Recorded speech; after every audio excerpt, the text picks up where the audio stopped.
Hi friends, ఎట్లున్నారు? మంచిగా ఉన్నారా? మేమైతే మస్తు మంచిగా ఉన్నాం. ఈరోజు మేము చికెన్లోకి పరోటాలు ట్రై చేద్దామని ఒక ప్యాకెట్ రెడీమేడ్ ప్యాకెట్ తెచ్చుకున్నాము. అందులో 5 పీసులు వచ్చినాయి.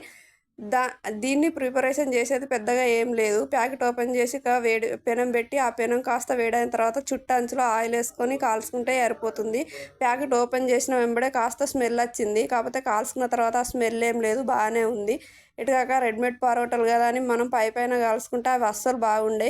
దాన్ని బాగా ఆయిల్ వేసిన తర్వాత దానిపైన ఆ పరోటా వేసి ఆ పరోటా చుట్టూ మరి కాస్త ఆయిల్ వేసి అట్లా కర్రతో మంచిగా ప్రెస్ చేసుకుంటా కాల్చుకుంటేనే మనకు బాగా టేస్ట్ చాలా బాగుంటుంది. పక్కకు వేడివేడి చికెన్ కూడా రెడీ అవుతుంది.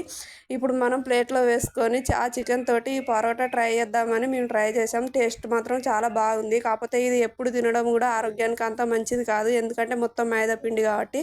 దీన్ని ఎప్పుడో ఒకసారి టేస్ట్ కోసం ట్రై చేస్తే పర్లేదు. టేస్ట్ మాత్రం బాగుంది, సూపర్గా ఉంది. Thank you for watching. Bye bye.